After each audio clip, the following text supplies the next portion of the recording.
Today on CTV News at 5, Regional Council and the province appeal the court decision on a Kitchener encampment. Why they say it's necessary to support public safety and advance construction of a key regional transit hub. Plus, a recommendation to reduce development fees. How the city of Waterloo hopes to help support new housing projects. And a Brantford athlete proving age is just a number. How he's making a big splash. Tonight on CTV News at 5.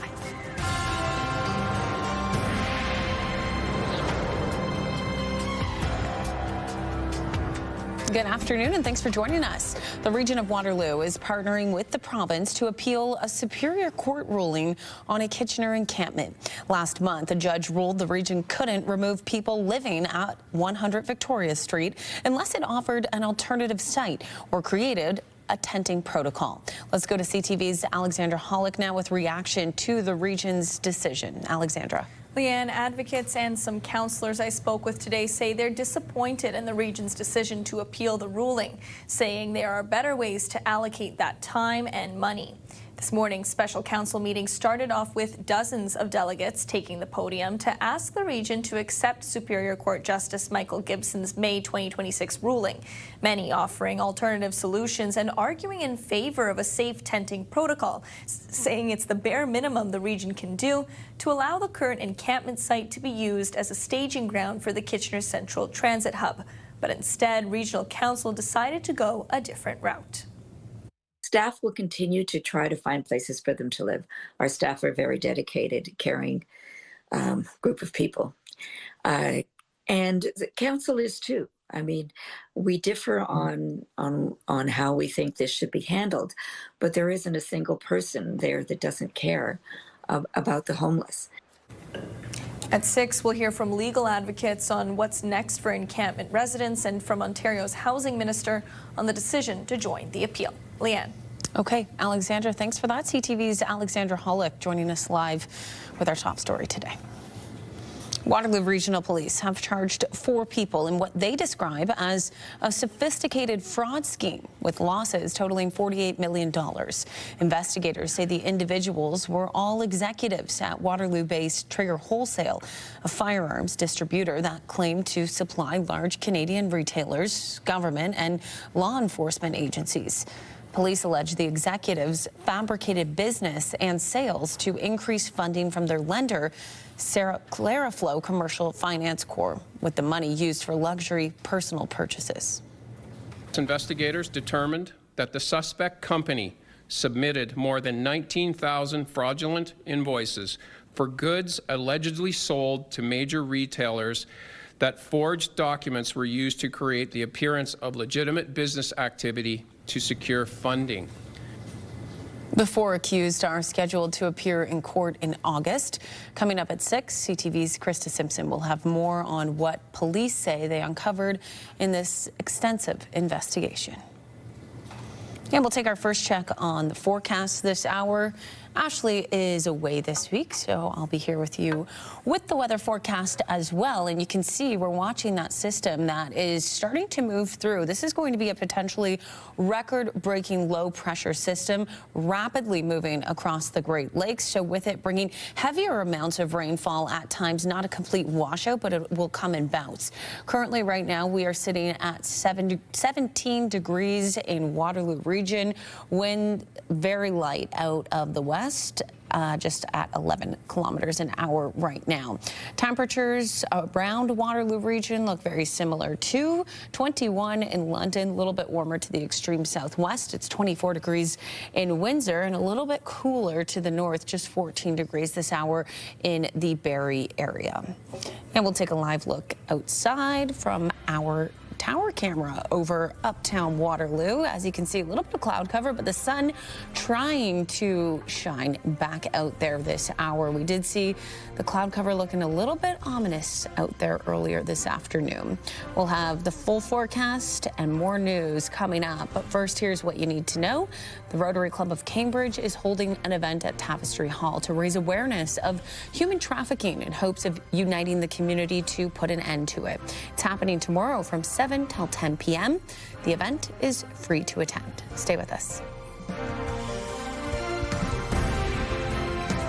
Download the CTV News app and stay on top of local stories as they unfold. We go to a dramatic scene unfolding. Customize your feed and watch live wherever you are. CTVKitchener.ca, your home for news.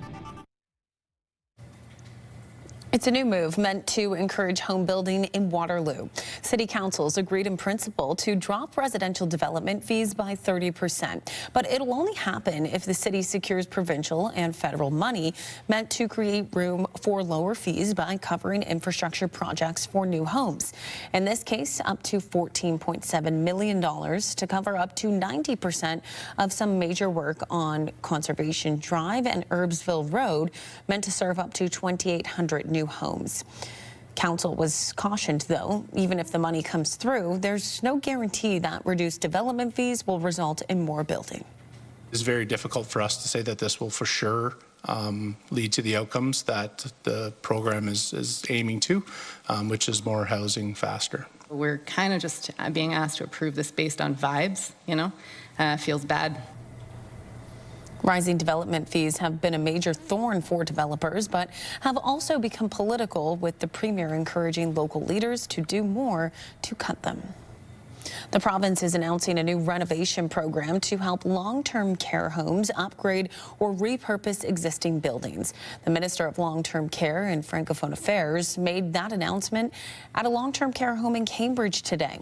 The province says it's identified over 30 homes in Ontario that could make use of the funding, saying homes like ones in Toronto that don't have space to expand or fully demolish and rebuild can use the funding to renovate to try and meet the growing population of residents needing a space in long-term care.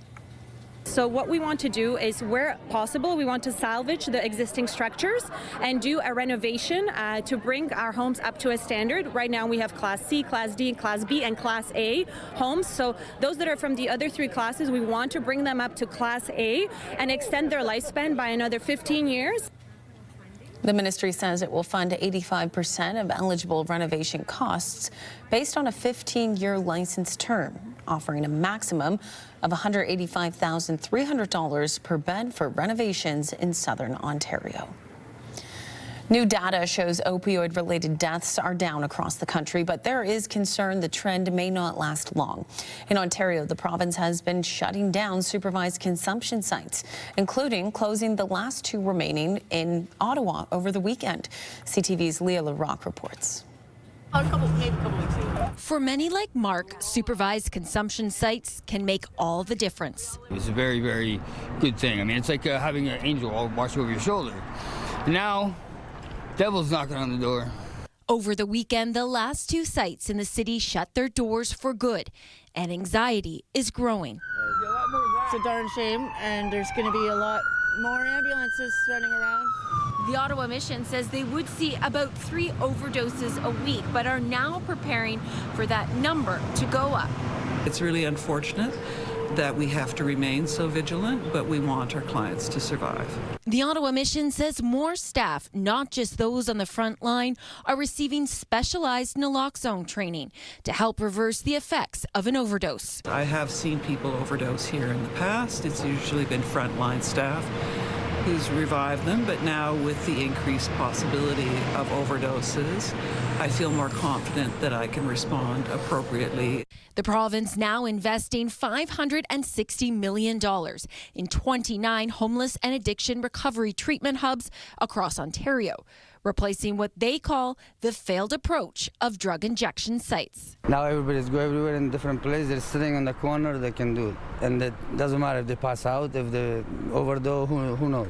The federal government says opioid deaths were down last year across Canada, but it isn't up to them to reopen supervised consumption sites. But if a province doesn't want to move forward with the safe consumption site, I cannot force them.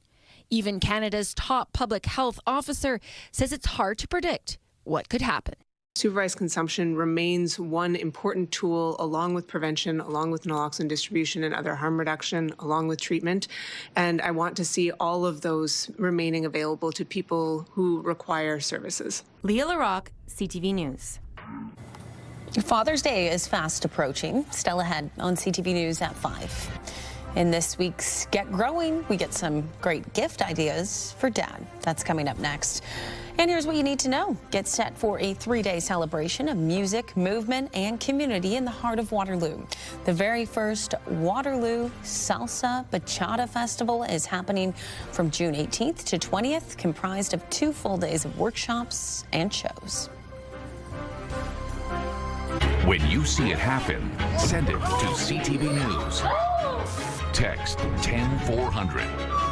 From your screen to ours. Text 10400.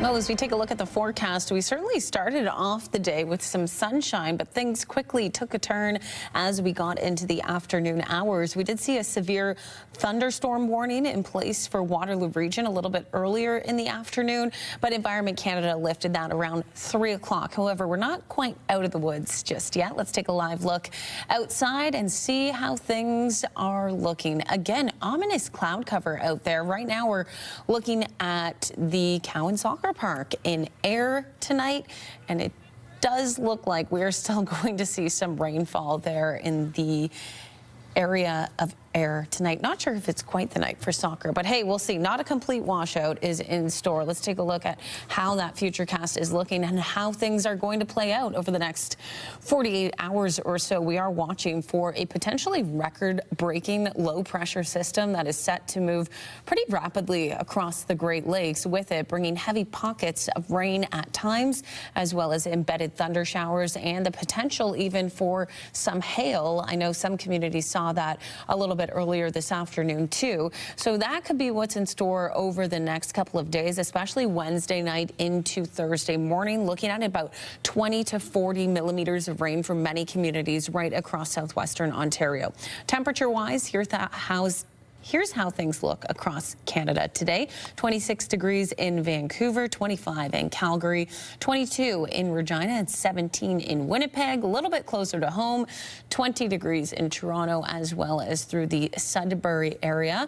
And out east, it is 17 in both Fredericton and Charlottetown, 13 in Halifax. Here in Waterloo region, currently sitting at 19 degrees. A little bit warmer to the extreme southwest. It's 20 in Windsor.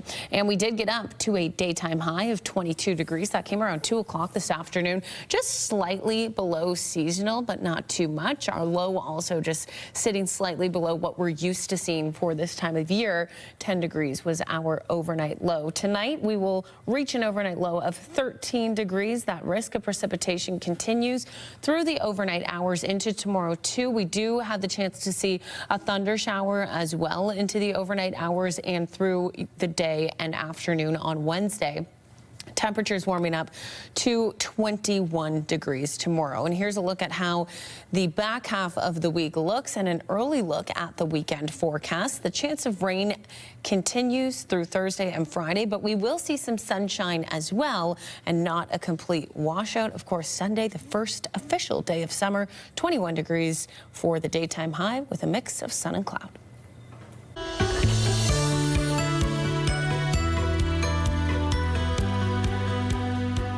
Well, we're celebrating all things Father's Day at Royal City Nursery. Of course, fathers and all the men in your lives who love you and you love back. We've got so many great options for them, from seeds for your lawn to plants. Tanya, tell us about it. You got it, right? So, super important men in your life. So we can't forget them.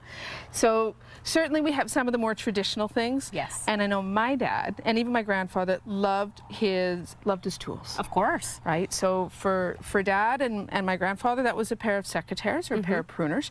So there's left-handed or right-handed versions. As a left-handed person, that is amazing. This is a really big deal, right? And certainly if you're going to do that, you got to make sure they're in a pouch. Very cool. The awesome part is I've been willed my grandfather's set that's almost 60 years old. Wow. And they're still fine. That's fantastic. Right?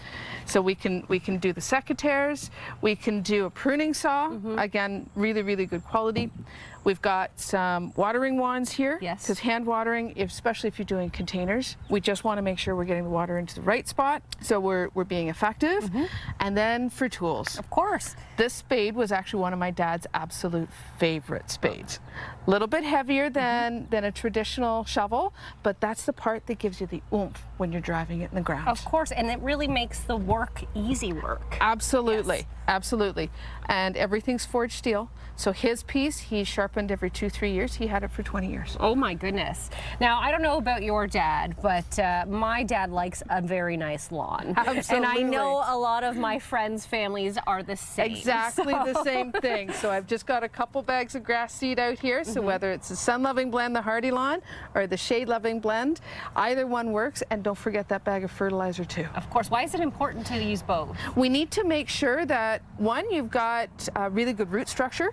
And if we can make sure that root structure is really good, then the tops are automatically going to follow. So you get something that's nice and lush and dark green, but it also becomes easier to maintain down the road because we're more drought tolerant. Fair. Okay. Super, super easy. Absolutely. Some of the other fun things I've got up here, certainly for a pump. Yes. Or really anything for your pond, because I know there's some dads that love, love, love their ponds, so we've got a good pond section. For those dads that are cottaging and camping, love puzzles. Absolutely. And they're great themes too. They are. They are. We've got a train on that one. Love it. And then I think this one, that's the dock on the beach. Fantastic. That's where we should be sitting. Of course. Have your puzzle after got a it. long day of yard work and enjoy. You got it. Some of the other things we've got in here to make his life a little bit easier are the gloves. And then we also put in some garden ornaments too. We've got a really cool sign. Yes. Life is always never. Buy the plants. Buy the plants. Buy the Never plants. too short to buy the plants. And then the last thing certainly is some beautiful, beautiful plants. Right? We're buying the plants. Gorgeous items here. So we've just got some coreopsis. Now this one's really good for pollinators too. Yes. So it's got some beautiful tube-shaped flowers. On this side we've got pincushion. The pincushion flowers from July to September. Oh, long. Really long. Okay. But again, phenomenal for butterflies and pollinators. A little bit of lavender. I know you chatted about that rose Look earlier. at how stunning this is. Now, gentlemen at home, why not just grow your roses for your lady loved ones or There you go. or your partners at home and enjoy, because check that out. I know. Who wouldn't want to wake up and look out at Beautiful. their garden at that gorgeous, And gorgeous fragrant combination? too. Very, very fragrant. We've got some beautiful trees here too. Yeah, we've got to talk about these We trees. have to talk because about they are this so one, neat. right? Gotta love the name. This is a flamethrower Eastern redbud. How can you can't get a more manlier name Nope. than flamethrower I've for wanted a tree. a flamethrower for years. Well, this is one in a different way. It is. It's gorgeous. And then on this side, we've got a weeping beech. So this is a weeping purple fountain beech. Whether this is the right one for your home, whether it's a gift card that works, really all we're trying to do is just show Dad a little bit more appreciation and make sure all his knowledge is in there. And this way, he can have the nicest yard on the block. Make sure you help Dad out. Thanks, We'll see Tanya. you soon. Okay, we'll take you to break and check in on our Need to Know calendar. After School Arcade presents Waterloo's Most Wanted, an improv show. It's happening this Saturday at the Arts Build at 44 Gaukel from 7 to 9 p.m. There is a $10 entrance fee. Stay with us. We'll be right back. KW's Bounce 99.5 has the music you just can't quit. Listen all summer for your chance to win. Turn the lights off, carry me home. With Bounce to your backyard.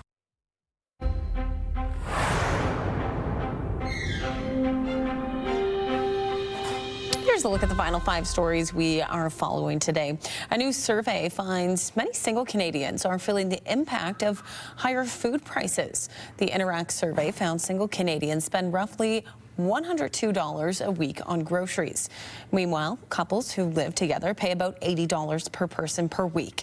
The report found many single-person households can't find saving by buying in bulk and struggle to find single portion meals. 32% of respondents say their food often goes bad before they can use it all. The Bank of Canada says grocery prices have risen roughly 22% since 2022. A new poll from RBC finds more than half of students are relying on loans, but a significant portion don't know how they work. The poll found more than half of students currently use or plan to use financial aid to help fund their post-secondary education. However, 25% say they don't understand how student loans work, with just 28% feeling very confident they understand how long it will take to repay their loans. Pizza Hut is being sliced into two huge pieces. Yum Brands says it will sell the giant pizza chain for $2.7 billion US to two buyers. Pizza Hut in mainland China will be acquired by Yum China Holdings for $1.2 billion, while the rest of the business will be sold to private equity firm Long Range Capital for $1.5 billion. The company says rising inflation, higher commodity costs, and healthier consumer choices resulted in declining sales. If the early demand is any indication, Ontario's strawberry season is shaping up to be a busy one. Growers say local berries are already drawing customers to markets and farm stands. But the season won't last long, just 4 to 5 weeks. We've got a real niche. Fresh berries are in very high demand, and the timing, the window is so short that you have to get them while they're here, or you just totally miss them. Spencer Turcotte stops by the St. Jacobs Market to speak with some local vendors at 6.